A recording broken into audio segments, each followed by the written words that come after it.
Hello दोस्तों, जय हिंद। कैसे हैं आप सब लोग? मस्त, फर्स्ट क्लास, झक्कास, वेरी गुड। सब अच्छे से कट रही है ना? पक्का? चलिए दोस्तों, आज हम लोग स्टार्ट करते हैं एक्सरसाइज 3.5। चैप्टर का नाम है the pair of linear equation in two variables. ठीक है ना? अच्छा देखो दोस्तों, इसमें जो आपको क्वेश्चन सॉल्व करने हैं इस एक्सरसाइज में, तो उसमें साफ साफ बोला है कि आपको क्रॉस मल्टीप्लिकेशन मेथड को यूज करके सॉल्व करना है। ठीक है ना? अच्छा, और इसमें साफ साफ इसमें ये भी बोल दिया गया है कि कौन कौन सी पेयर ऑफ लीनियर इक्वेशन, मतलब उन यूनिक सॉल्यूशन होता है उनका, या इनफाइनाइटली मैनी सॉल्यूशन होता है, या फिर नो सॉल्यूशन, आपको ये भी बताना है ना?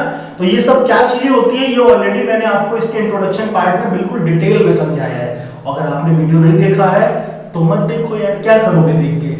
अरे देखना है यार, बिल्कुल देखना है। एक काम करो, डिस्क्रिप्शन में उसका लिंक दिया हुआ है ना, तो वहां से जाओ, देखो तो समझ में आ जाएगा डिटेल में। और उसके बाद भी कोई दिक्कत नहीं है, मैं देखो अभी यहाँ पे थोड़ा सा शॉर्ट में बताता हूँ, तो समझ में तो आपको पक्का आ जाएगा, टेंशन नहीं लेना है ना? तो भैया मान लो, फटाफट निकाल लो कॉपी पेन, फिर स्टार्ट करते हैं। ठीक है ना? चलिए देखो बच्चों, आपको इसमें देखो साफ साफ बोल रहा है कि क्रॉस मल्टीप्लिकेशन मेथड से ही हमें क्वेश्चन को लगाना है, लेकिन तब लगाना है जब इक्वेशन क्या होगा, यूनिक सॉल्यूशन बनता हो। यानी पेयर ऑफ लीनियर इक्वेशन का क्या है, यूनिक सॉल्यूशन बनेगा, तभी हम उसको सॉल्व करेंगे क्रॉस मल्टीप्लिकेशन मेथड से, वरना नहीं सॉल्व करेंगे। कहने का मतलब है, देखो बच्चों, यूनिक सॉल्यूशन में क्या होता था, याद आ रहा है ना? यूनिक सॉल्यूशन का मतलब, अगर मैं उसका ग्राफ बनाता था, याद करो, ऐसे दो लाइन बनती थी, इंटरसेक्ट करती थी एक पॉइंट पर। तो देखो मैंने यहां पे लिख भी दिया इंटरसेक्ट, यानी दो लाइनें एक पॉइंट पे इंटरसेक्ट करती थी, है ना? और उसका एक सॉल्यूशन बनता था, यूनिक सॉल्यूशन। इसको हम लोग क्या बोलते थे, consistent pair of linear equation. याद आ रहा है? कंसिस्टेंट मतलब जिसका कोई सॉल्यूशन आ जाता है ना? और यूनिक का मतलब एक सॉल्यूशन आएगा। और उसकी कंडीशन क्या बताई थी मैंने, ऐसे पता लगाने के लिए कि a1 upon a2 is not equal to b1 upon b2। याद आ रहा है ना? ऐसी कुछ कहानी होगी। तो a1 a2 b1 b2 आपको कहां से मिलेंगे, ये जो आपको इक्वेशन दी होगी वहां से मिल जाएंगे। ठीक है ना? अच्छा, दूसरी चीज याद कीजिए, many solution, infinitely many solution. ठीक, तो इसमें क्या होता था, इसमें क्या होता था कि a1 upon a2 is equal to b1 upon b2 is equal to c1 upon c2। अच्छा, इसमें अगर हम लाइन ड्रॉ करते थे, ग्राफ बनाते थे, तो कैसा बनता था, याद करो, लाइन के ऊपर ही लाइन हो जाती थी। याद आ रहा है? लाइन के बड़ी सी लाइन, फिर उसके ऊपर एक दूसरी लाइन। ठीक है? तो लाइन के ऊपर लाइन का मतलब क्या होता था, कॉइंसाइड्स होते थे, इसको बोलते थे कॉइंसाइड्स। ठीक, तो इसमें क्या होता था, इसकी ये कंडीशन होती थी, a1 upon a2 b1 upon b2 is equal to c1 upon c2। ठीक, अच्छा, इसको हम लोग क्या पढ़ते थे, कंसिस्टेंट मतलब सॉल्यूशन है, और डिपेंडेंट मतलब लाइन के ऊपर लाइन आ रही है। याद है ना? ऐसा कुछ समझा था हमने। अच्छा, तीसरी कंडीशन क्या होती थी, नो सॉल्यूशन। नो सॉल्यूशन कब बोलते थे हम लोग, इक्वेशन को कब बोलते थे, कि जब a1 upon a2 b1 upon b2 के इक्वल है, मगर c1 upon c2 के इक्वल नहीं है। तो इस कंडीशन में क्या बोलते थे, इनकंसिस्टेंट। और इनकंसिस्टेंट मतलब नो सॉल्यूशन, कोई सॉल्यूशन नहीं है उसका। और इसमें जब हम लोग लाइन ड्रॉ करते थे, तो याद कीजिए, दो ऐसे लाइन बनती थी पेयर, मतलब जो लाइन बनती थी पैरेलल बनती थी। याद आ रहा है? तो पैरेलल होने का मतलब ही ये, वो लाइन आपस में कहीं मिलेगी नहीं, जब मिलेगी ही नहीं तो उसका कोई सॉल्यूशन होगा ही नहीं, यानी इनकंसिस्टेंट होगा। याद आया है ना? पक्का याद आ गया ना? चलो अच्छा, देखो अब बच्चों, ये चीज तो समझ में आ गई होगी। और हमें इसमें देखो साफ साफ बोल रहा है क्या, कि जब जब यूनिक सॉल्यूशन, यानी ये वाली कहानी मिले, ऐसी कंडीशन मिले, तभी क्वेश्चन को सॉल्व करना है। इन दोनों को अगर मिल जाए तो कोई दिक्कत नहीं, बस बता देना है इनफाइनाइटली मैनी सॉल्यूशन या नो सॉल्यूशन। ठीक है? पक्का? अच्छा देखो बच्चों, अब क्रॉस मल्टीप्लिकेशन मेथड क्या होता है, ये भी तो सीखा हुआ है, लेकिन फिर भी थोड़ा सा समझते हैं क्या होता है। बच्चों, इसका मैंने एक फार्मूला बताया था, याद है ना? लंबा चौड़ा सा फार्मूला। तो मैंने क्या कहा था, या तो आप फार्मूला बनाना सीख लो, या तो उसको लर्न कर लो, है ना? तो चलो हम बनाना सीखते हैं। अगर बनाना आ जाएगा तो लर्न भी हो जाएगा, और लर्न नहीं होगा तो कोई दिक्कत नहीं, बनाना तो आ ही जाएगा, है ना? चलो देखो, समझो कैसा होता था। अगर आपको थोड़ा सा याद होगा बच्चों, तो हम लोग देखो इस टाइप से लिखते थे। याद है? देखो ऐसे लिखते थे, x अपॉन, आप भी ऐसे लिख लो आराम से, फिर y upon is equal to 1 upon, ऐसे करके लिख लो। ठीक, अच्छा बच्चों, एक बात को समझो, यहाँ पे ध्यान से देखो, जैसा ये लिखा a b c, भैया a के बाद क्या आता है b, b के बाद क्या आता है c, और फिर अगर इसको ऐसे साइकिल बनानी है तो c के बाद क्या आएगा, a आएगा, मतलब a से b, b से c, c से a, ऐसे गोल गोल घूमते रहना है। ठीक, तो कहने का मतलब क्या है, ये मैंने क्यों बताया समझो। मैं यहां पे बच्चों ऐसे लिखूंगा x के नीचे b1 b2, तो भैया b के बाद क्या आएगा, c ही तो आएगा, तो आप यहां पे ऐसे लिख लो c1 c2। अच्छा बच्चों c के बाद क्या आएगा, a आएगा, तो आप यहां पे ऐसे लिख लो a1 a2, और फिर भैया a के बाद क्या आएगा, b आएगा वापस, तो आप ऐसे लिख लो b1 b2। कुछ याद है, याद है? देखो बच्चों इसकी कहानी क्या है कि जहां से स्टार्ट हो रहा है वहीं पे खत्म होगा, मतलब b1 b2 से स्टार्ट हुआ तो b1 b2 पे ही खत्म होगा, ठीक है, पक्का ना? अच्छा बच्चों आप इसमें क्या करते थे, हम यहाँ पे देखो ऐसे लिखते थे x अपॉन, ठीक, समझो सबसे पहले हम इन दोनों को मल्टीप्लाई करते थे, इसको b1 को c2 से, ठीक है ना? अच्छा उसके बाद में ध्यान से देख लो इधर, b1 को c2 से मल्टीप्लाई करेंगे, फिर b2 को c1 से करेंगे, ये ब्लैक लाइन से मैंने बनाया है, इसको आप पहले करोगे फिर इसको करोगे। इसी तरह इसमें देखो ध्यान से देखो, ये c1 a2, क्या करोगे आप, c1 को a2 से मल्टीप्लाई करोगे, इसमें पहले ब्लैक लाइन बना दे रहा हूं, फिर ब्लू लाइन वाली आप समझ जाओगे, फिर ऐसे ध्यान से देखो सबसे पहले b1 c2 को लिखेंगे, फिर उनके बीच में माइनस का निशान लगाएंगे, b2 c1 को करेंगे, फिर आप c1 a2 को मल्टीप्लाई करो, मतलब जिसमें ब्लैक लाइन से बनाया है इनको आपको पहले मल्टीप्लाई करना है और ब्लू वाली बाद में करनी है, मतलब को समझो क्या कहना चाहता हूं मैं। देखो ध्यान से देखो, यहां पर मैंने लिख लिया x अपॉन, ठीक, सबसे पहले b1 c2 को मल्टीप्लाई करेंगे, तो यहां पे आप ऐसे लिख लो b1 c2, फिर इनके बीच में माइनस, हमेशा माइनस ही लगाना है, फिर इसको करना है b2 c1 को, तो आप ऐसे लिख लो b2 c1, ठीक है ना, इज इक्वल टू, फिर इधर आ जाओ, फिर किससे करेंगे c1 a2 को, और आप इसको ऐसे लिख लो y अपॉन, तो c1 a2 को करेंगे बच्चों c1 a2, फिर इनके बीच में माइनस, फिर c2 a1, तो ये हो गया c2 a1, ठीक, इज इक्वल टू, अब 1 को लिख लो 1 अपॉन, फिर a1 को b2 से करेंगे तो कितना आएगा a1 b2, फिर माइनस a2 b1, ठीक है? तो बच्चों कुछ याद है, ये फार्मूला मैंने बताया था, ये दिख रहा है, ये है ना, ये फार्मूला या तो आप लर्न कर लो या तो ऐसे बनाना सीख लो, तो मेरे हिसाब से बनाना तो आसान है कि नहीं? तो इस तरह से करो तो कभी भूलोगे नहीं। तो ये हो गया बच्चों आपका फार्मूला, ठीक है ना, समझ में आया ना अच्छे से?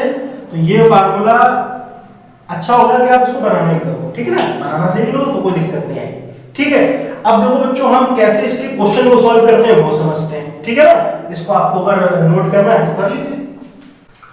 अब देखिए बच्चों ये फर्स्ट क्वेश्चन है आपके एक्सरसाइज का, ठीक, तो हमें क्या करना है, इसको सॉल्व करना है, ठीक, लेकिन सबसे पहले बताना है, इसको चेक करना है कि ये मैन्यू सॉल्यूशन आता है, नो सॉल्यूशन आता है, यूनिक सॉल्यूशन आता है, ठीक, यूनिक सॉल्यूशन मिलेगा तो इसको सॉल्व कर लेंगे, ठीक है ना? अच्छा तो सबसे पहले देखो बच्चों, आप सबसे पहले देखो यहाँ पे कंपेयर करो, इसके आगे कुछ नहीं है, वन, देखो ऐसे इक्वेशन को आप लिख लिया करो अगर कोई दिक्कत है, ऐसे लिख लो a1x plus b1y plus c1 is equal to 0, ठीक, इसी तरह इसके ऊपर भी लिख लो आप a2x plus b2y plus c2 is equal to 0, ठीक। अच्छा बच्चों यहाँ पे x के आगे कुछ नहीं है यानी 1 है, तो अगर आप ध्यान से देखो आप इसको ऐसे लिख लिया करो, a1 की वैल्यू कितनी है 1, हाँ है ना, ठीक। इसी तरह यहाँ पे भी आ जाओ बच्चों, b1 की वैल्यू कितनी है, b1 की वैल्यू -3, हाँ है ना, ठीक। इसी तरह यहाँ पे भी आओ, c1 की वैल्यू कितनी है, c1 की वैल्यू है -3, ठीक। अभी लिख लिया करो, देखो क्यों, क्योंकि बच्चों देखो अगर आप लोगों से जरा सी मिस्टेक हुई प्लस माइनस की, समझ लो क्वेश्चन पूरा गलत, ठीक। तो जब अच्छे से प्रैक्टिस कर लोगे तब तो नहीं होगी, और वैसे अच्छा लिख ही लिया करो, क्या दिक्कत है, लिखने में कौन सा टाइम लगेगा, है ना, 2 मिनट का काम है। इसी तरह यहाँ पे भी देख लो आप, a2 की वैल्यू कितनी है 3 है, b2 की वैल्यू बच्चों -9 है, दिख रहा है ना, b2 की वैल्यू -9 और c2 की वैल्यू कितनी है -2, हाँ है ना, आई बात समझ में, ये हो गई। अच्छा अब भैया पता करते हैं इसमें से कौन सी कहानी, इन तीनों में से कौन सी कहानी फिट बैठ रही है, ठीक। चलो तो उसके लिए हम क्या लिखेंगे बच्चों, यहाँ पे ऐसे लिख लो आप a1/a2 is equal to b1/b2 is equal to c1/c2, ठीक है, हाँ यार। अच्छा अब देखो बच्चों, a1 कितना है 1 है और a2 कितना है 3 है, b1 है -3 और b2 कितना है -9, c1 कितना है -3 और c2 कितना है -2। तो भैया देखो आप इसको कट करो, 3 × 3 3 3 जा 9, माइनस से माइनस खत्म, ये माइनस से माइनस खत्म, तो ये ऐसे आएगा 1/3 is equal to 1/3 is equal to 3/2। लेकिन देखो भैया ये दोनों तो आपस में इक्वल है, लेकिन ये इक्वल है नहीं है। तो अगर आप ध्यान से चेक करो ऐसी कहानी कहाँ मिल रही है, a1/a2 is equal to b1/b2 but not equal to c1/c2, ऐसा आ रहा है। चेक करो ध्यान से भाई, a1/a2 b1/b2 है मगर c1/c2 के इक्वल नहीं है कि नहीं? चेक करो यहाँ पर ऐसा है कि नहीं? तो लास्ट में आप इसको लिख लो यहाँ पर कि a1/a2 is equal to b1/b2 but not equal to c1/c2। तो ऐसी कहानी कहाँ होती थी? नो सॉल्यूशन में, यानी इनकंसिस्टेंट। इसकी लाइन अगर आप ड्रॉ करोगे तो कैसी बनेगी? पैरेलल लाइन बनेगी, है ना? तो क्या हो गया? No solution. तो भैया जब नो सॉल्यूशन हो गया तो क्या हमें इसको सॉल्व करना है? आगे नहीं करना है। हमें कब सॉल्व करना है? जब हमें यूनिक सॉल्यूशन मिलेगा। ठीक, तो क्या लिख दोगे? The system of pair equation has no solution. Clear? बात समझ में आई? अच्छा देखो बच्चों, इसको कर लो कॉपी, फिर देखो अगले क्वेश्चन में समझते हैं और अच्छे से डिटेल में, अगर थोड़ा बहुत अगर डाउट रह गया है ना? देखिए बच्चों सेकंड क्वेश्चन में क्या कह रहा है ना? समझते हैं। अब देखो ये भी बिल्कुल वैसे ही है जैसा भी हम लोगों ने किया, है ना? अच्छा इसमें देखो बच्चों ये इक्वल में 5 दिया हुआ है कांस्टेंट मार्क में। ठीक, तो एक काम करो, हमने क्या पढ़ा है? फार्मूला ऐसा होना चाहिए a1x plus b1y plus b1y plus c1 equal to 0, तभी तो इक्वेशन बनेगी, है ना? तो हमें क्या करना है? c जो पार्ट है इसको भी इधर लाना है।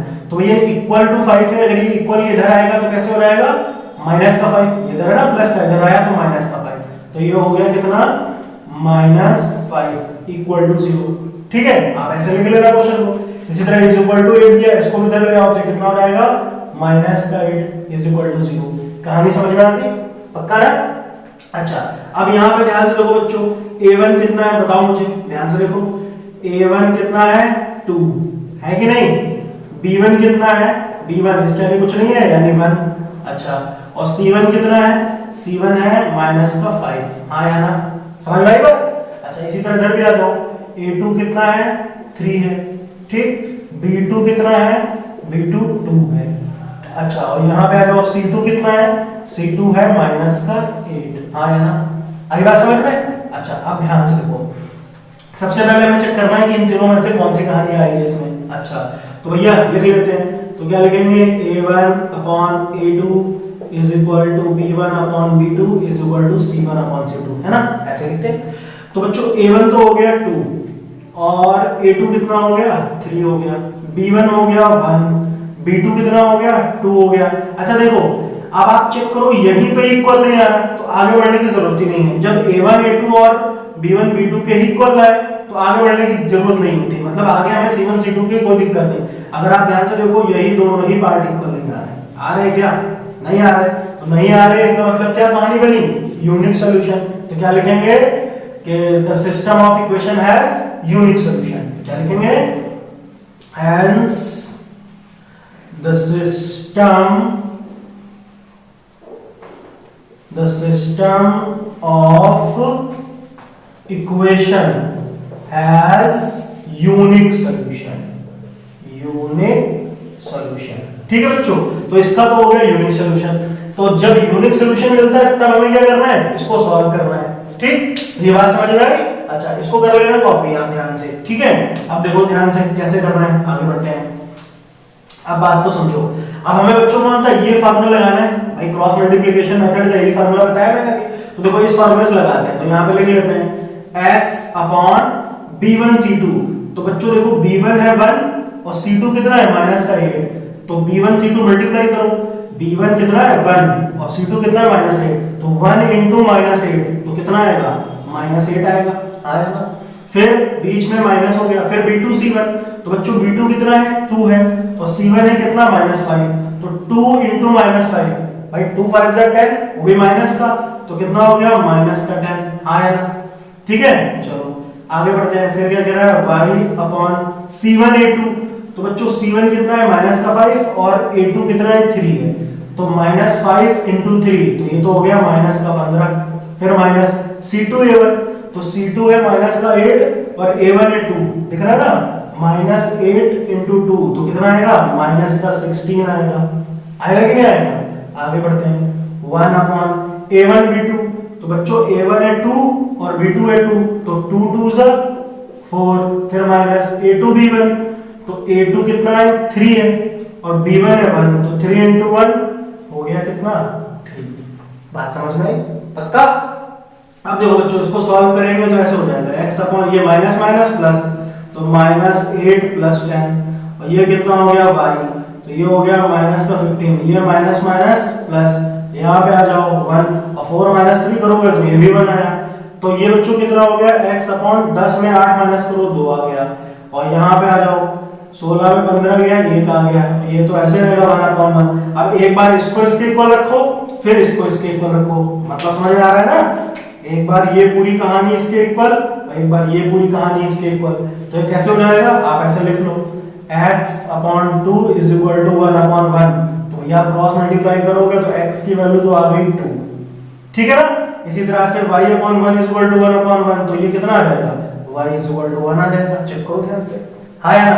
तो बच्चों x की वैल्यू 2 हो गई, y की वैल्यू 1 हो गई। क्लियर है? पक्का अच्छे समझ में आया ना? तो इसी तरह से बच्चों इसके बाकी के पार्ट भी करते हैं। क्लियर है? अच्छे से आ गया ना? अब इसके जितने पार्ट है सब आराम से आप सॉल्व कर लोगे कि नहीं कर लोगे, है ना? तो उनको करो, नहीं आए तो मुझे कमेंट में बताना कि सर ये क्वेश्चन नहीं आया, मैं आपको बता दूंगा, ठीक है ना? चलिए अब हम लोग सेकंड क्वेश्चन, जो भी सेकंड पार्ट है उस पे आते हैं, ठीक है ना? ओके, सेकंड का फर्स्ट पार्ट देखते हैं बच्चों, ठीक है ना? तो देखिए बच्चों क्या कह रहा है क्वेश्चन, आप लोग पढ़िए, बुक में दिया होगा। इसमें बोल रहा है for which value of a and b, अच्छा देखो इसमें आया a b, तो कह रहा है for which value of a and b does the following pair of linear equation have an infinite number of solution. ठीक है भाई, है ना? पढ़ लिया आप लोगों ने? तो बच्चों क्वेश्चन में बोल रहा है कि a b की किस वैल्यू के लिए, यानी हमें a और b की वैल्यू बतानी है, और ये आपको जो पेयर ऑफ लीनियर इक्वेशन दिया है इसका क्या बन जाए, इनफाइनाइट मैनी सॉल्यूशन, है ना? इनफाइनाइट नंबर ऑफ सॉल्यूशन बन जाए, तो ऐसा ये बोल रहा है। तो अगर इसके बहुत से सॉल्यूशन बनाने हैं, हमें इनफाइनाइटली मैनी सॉल्यूशन बनाने हैं, तो हमें a b की ऐसी वैल्यू बतानी पड़ेगी। अब वो कौन सी वैल्यू हो सकती है वो तो सॉल्व करके ही पता चलेगा, ठीक? लेकिन ये तो कहानी हो गई कि अगर इसके इनफाइनाइटली मैनी सॉल्यूशन है तो ये वाली कहानी फिट बैठेगी इसमें, हाँ या ना? है कि नहीं? तो हम सबसे पहले यहाँ पे देख लो बच्चों, यहाँ पे a1 कितना है, अगर आप ध्यान से देखें तो ये हो गया a1, ये हो गया b1, अच्छा c1 कितना होगा, पहले इसको इक्वल के इधर लाना पड़ेगा, हाँ या ना? लाना पड़ेगा नहीं? तो आप इक्वल के इधर लाओगे तो भैया ये माइनस में हो जाएगा, हाँ या ना? ऐसे लिख लो =0, तो भैया ये हो गया c1, ठीक?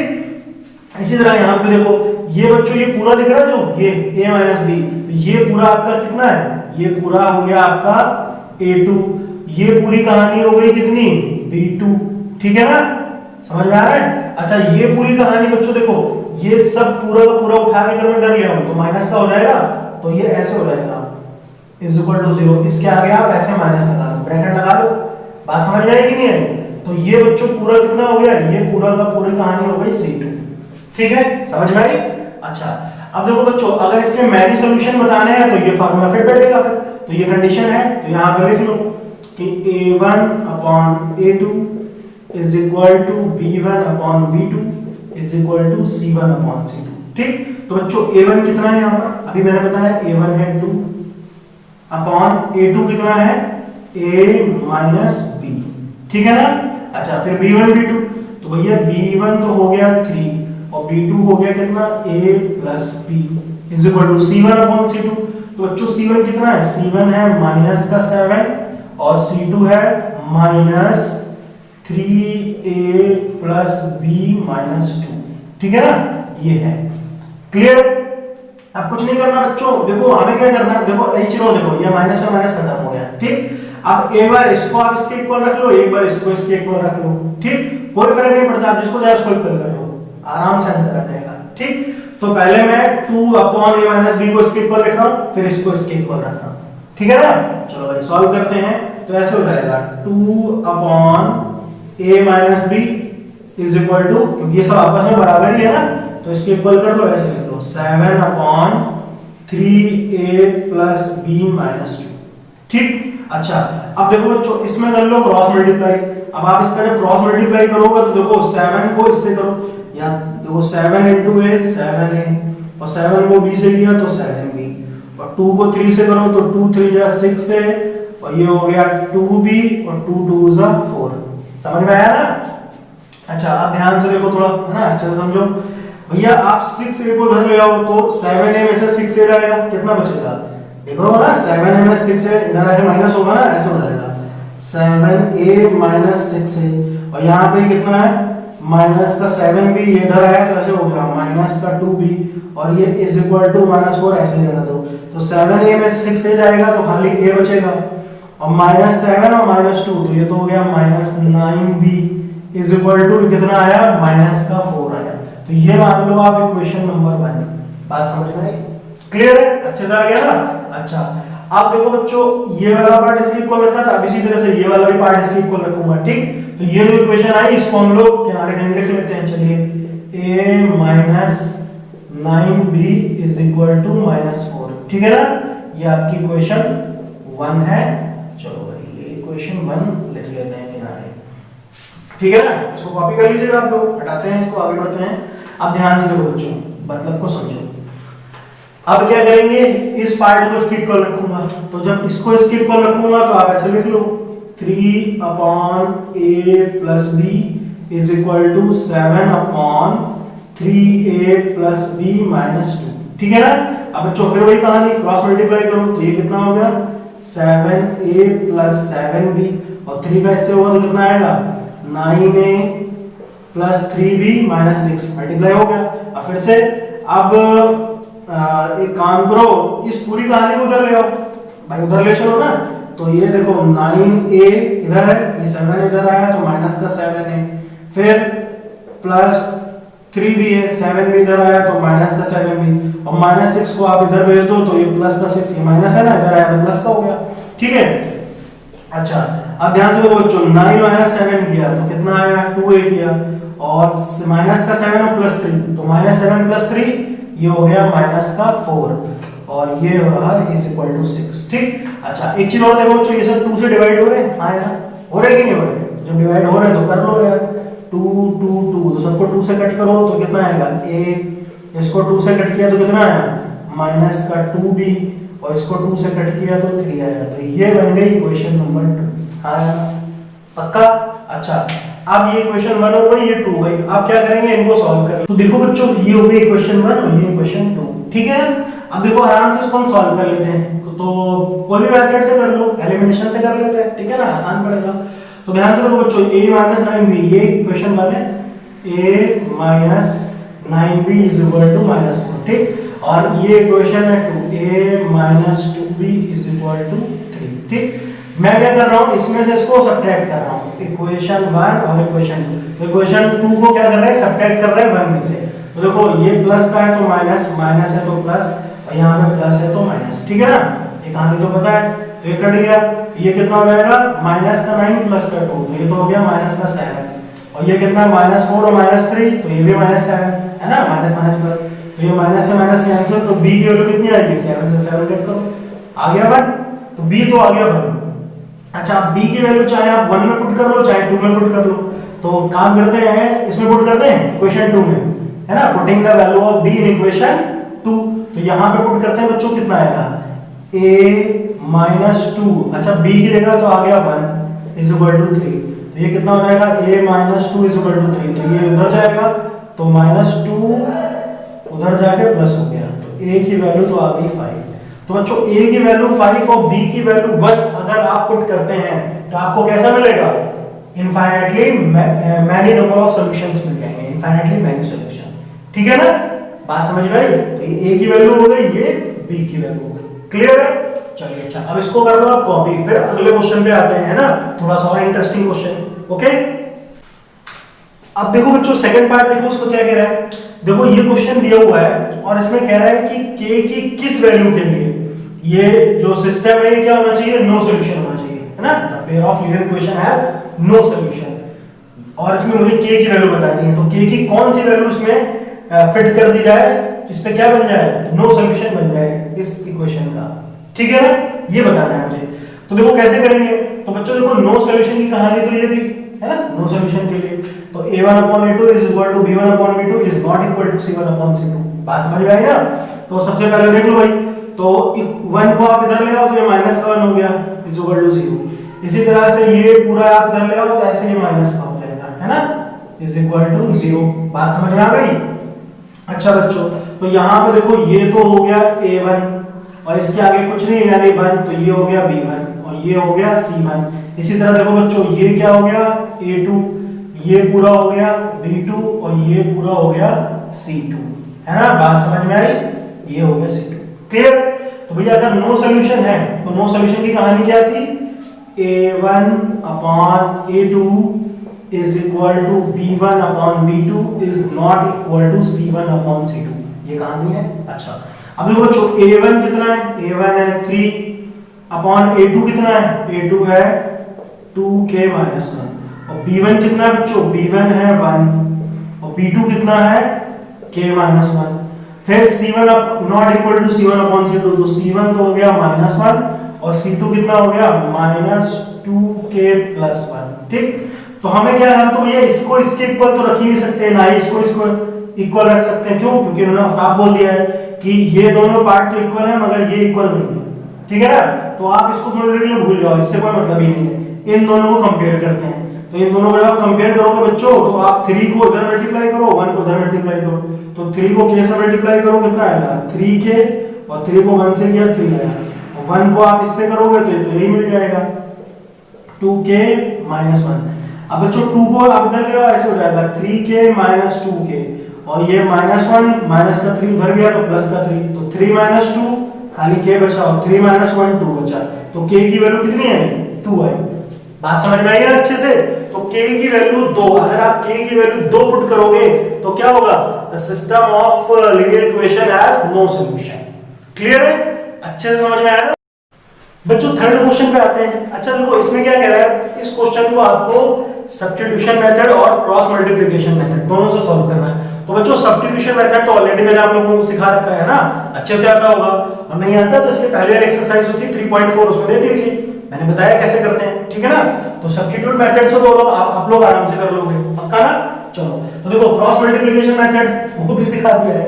अच्छा तो देखो कैसे करते हैं, एक बार फिर से समझ लेते हैं, टेंशन तो लेनी नहीं है। तो बच्चों ये फार्मूला ऊपर लिखा हुआ है ना, और कैसे बनाते हैं ये भी बता दिया मैंने। तो सबसे पहले आप देखो 9 को इधर लाओगे इक्वल के, तो ये माइनस का 9 हो जाएगा, तो ऐसे लिख लो इज इक्वल टू 0। इसी तरह 4 को इधर लाओगे तो ये माइनस का 4 हो जाएगा इज इक्वल टू 0। हाँ है ना? बात समझ में आ गई? अच्छा बच्चों अब इसमें आप लिख लो ये क्या है? a1 है, क्या है ये? a1। अच्छा ये क्या है?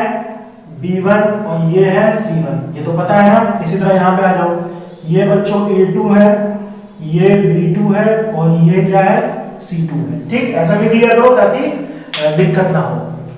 अच्छा देखो बच्चों अब हम इसको क्रॉस मल्टीप्लिकेशन मेथड से सब करेंगे, तो क्या लिखेंगे? सबसे पहले देखो क्या लिखा हुआ है, x अपॉन b1 c2, तो बच्चों b1 है 5 इंटू c2 कितना है? c2 है माइनस 4, फिर माइनस b2 c1, तो बच्चों b2 कितना है? b2 है 2 इंटू c1 कितना है? माइनस का 9। ठीक, इतनी बात समझ में आई?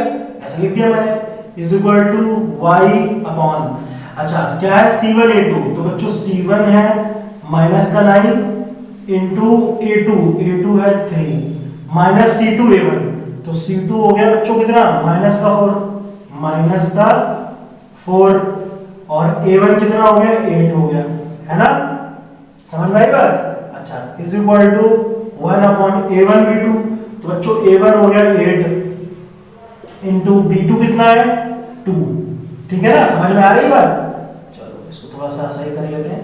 अच्छा ये हो गया a1 b2, फिर माइनस a2 b1, तो a2 कितना है? 3 है और b1 है 5, तो 3 इंटू 5। ठीक है ना? समझ में आया? अब इसको सॉल्व कर लो आप, तो सॉल्व करोगे तो कितना आएगा? ये 5 इंटू माइनस का 4, तो माइनस का 20 और माइनस माइनस तो होता है प्लस, तो 9 2 हो गया 18। ठीक है, यहाँ पे आ जाओ y अपॉन यहाँ पे देखो माइनस 9 इंटू 3 माइनस 27, और ये माइनस माइनस प्लस 8 4 32। ठीक है ना? इधर आ जाते हैं 1 अपॉन 8 2 16 और 5 3 15। तो बच्चों देखो इसको आप सॉल्व करोगे तो ये कितना आएगा? भाई -20 और +18, तो ये तो हो गया -2, ठीक है ना। और इसको सॉल्व करो, -27 और +32, तो ये तो 5 आ जाएगा, आया ना। और इसको सॉल्व करो 16 - 15, तो 1 हो गया। तो आप एक बार इसको इसके साथ कंपेयर करो, तो x/-2 = 1/1। तो यहाँ से x की वैल्यू कितनी है, ऐसे लिख लो, x/2 = 1/1। तो आप इसको सॉल्व करोगे तो x की वैल्यू कितनी आएगी, -2 आएगी, आया ना। इसी तरह यहाँ से देखो, y/5 को कंपेयर करो, y/5 = 1/1। तो ये कितना हो जाएगा, y की वैल्यू 5 आएगी। बात समझ में आई, ठीक है। और सब्स्टिट्यूट मेथड्स को लगा लोगे, यही आंसर आएगा। क्लियर है। तो बच्चों यहां तक के क्वेश्चन आप अच्छे से कर लो प्रैक्टिस, ठीक। फिर इसके आगे के जो क्वेश्चन बचे हैं, थोड़े से और अच्छे क्वेश्चन है, प्रॉब्लम सम्स, उनको हम लोग नेक्स्ट लेक्चर में कंटिन्यू करेंगे, ठीक है ना। अच्छा, ये सब समझ में आया ना जो मैंने बताया आपको, पक्का। तो बच्चों समझ में आया तो क्या करो, आप एक बार इसको लाइक करो, शेयर करो, अपने दोस्तों को भी बताओ, अगर जो मेरा पढ़ाया हुआ तरीका अगर आपको अच्छे से समझ में आता है ना भाई, शेयर करोगे। और अगर नहीं भी आता है तो भी मुझे कमेंट करके बताओ कि सर ये बातें मुझे नहीं समझ में आती हैं, तभी तो मैं आप जान पाऊंगा कि आपको आ रहा है कि नहीं आ रहा है ना। तो पक्का अच्छे से पढ़ाई करो, दिल लगा के पढ़ाई करो। Thank you.